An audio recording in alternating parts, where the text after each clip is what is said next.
Aduh, gak kelihatan.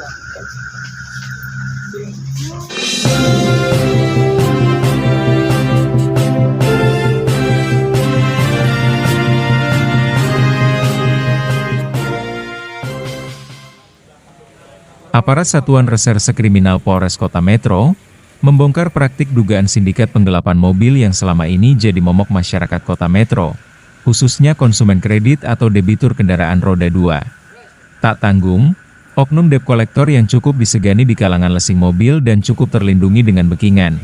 Inisial MA usia 31 tahun, diringkus. Upaya permohonan penangguhan oleh pengacara tersangka tidak membuat ketetapan hukum luluh. MA tetap ditahan dan terus menjalani proses hukum lebih lanjut. Lebih kurang 7 jam, MA diperiksa, didampingi pengacara dan beberapa oknum bekingannya. Jumat, 20 Februari 2026. MA terbukti melakukan penipuan dan penggelapan satu unit mobil milik konsumen atau debitur dengan kerugian capai ratusan juta rupiah. Tersangka menjalani penyelidikan dan penyidikan panjang, sejak laporan korban masuk pada pertengahan tahun 2025 lalu. Atas perbuatannya, tersangka dijerat dengan pasal 492 dan pasal 486 Undang-Undang Nomor 1 Tahun 2023 tentang KUHP yang mengatur tentang tindak pidana penipuan dan penggelapan dengan ancaman hukuman maksimal 4 tahun penjara. Kasat Reskrim Ibtu Rizky Dwi Cahyo mewakili Kapolres AKBP Hangga Utama Darmawa menegaskan bahwa tersangka merupakan sosok yang sudah cukup lama menjadi perhatian aparat penegak hukum. Kronologi kejadiannya sejak bulan Agustus 2024 dan baru dilaporkan bulan Juni 2025.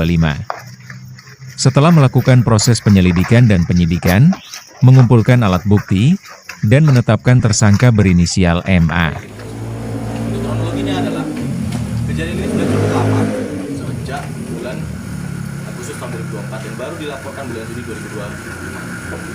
Lalu setelah kami melakukan proses penyelidikan dan penyidikan, kami melakukan alat bukti, dan pada malam ini kami menetapkan tersangka inisial MA alias Ari.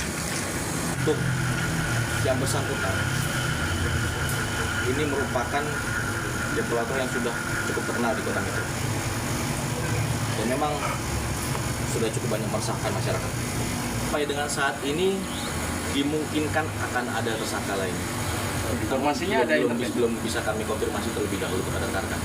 Ada jelas pada intinya satu hal rekan-rekan. Kami adalah representasi dari penegakan hukum di Indonesia. Representasi dari negara.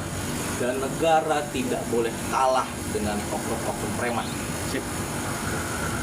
Jadi saya tekankan kepada rekan-rekan semua, apabila ada oknum-oknum yang melakukan tindak kejahatan dari pekerjaan apapun, akan saya proses lanjut dan akan saya tindak tegas. Intinya, ketika ada masyarakat yang menjadi korban, jangan takut untuk melapor. Silakan laporkan ke Polres, akan kami tindak lanjuti sesuai prosedur. Kasus ini bermula pada Selasa, 6 Agustus 2024, di Jalan Anggrek, Kelurahan Karangrejo, Kecamatan Metro Utara. Korban petani inisial I usia 42 tahun, warga Tejo Agung, bermaksud melakukan overkredit kendaraan miliknya, satu unit Toyota Kijang Innova tahun 2017 warna abu-abu metalik dengan nomor polisi B2928GKZ. Mobil tersebut sebelumnya dibeli korban dengan uang muka 50 juta rupiah dan cicilan 6,67 juta rupiah per bulan selama 5 tahun. Karena alasan tertentu, korban berupaya mengalihkan kredit kendaraan tersebut kepada pihak lain. Korban kemudian meminta bantuan rekannya berinisial RK untuk mencarikan pihak yang bersedia mengambil alih kredit. RK lalu menghubungi FA, yang kemudian mempertemukan korban dengan tersangka MA. Dalam pertemuan tersebut, MA mengaku memiliki pihak yang siap mengambil alih kredit kendaraan, inisial RA alias Rahmat Aliuddin. Tersangka MA juga menjanjikan akan membantu mengurus proses overkredit melalui perusahaan pembiayaan. Kesepakatan pun terjadi.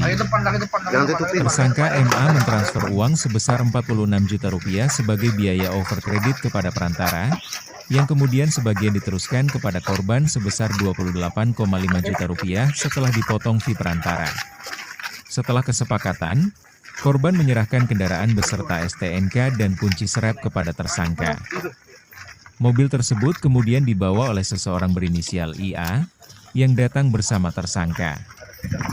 Namun, janji overkredit yang semula diyakini akan segera diproses ternyata tidak pernah terwujud.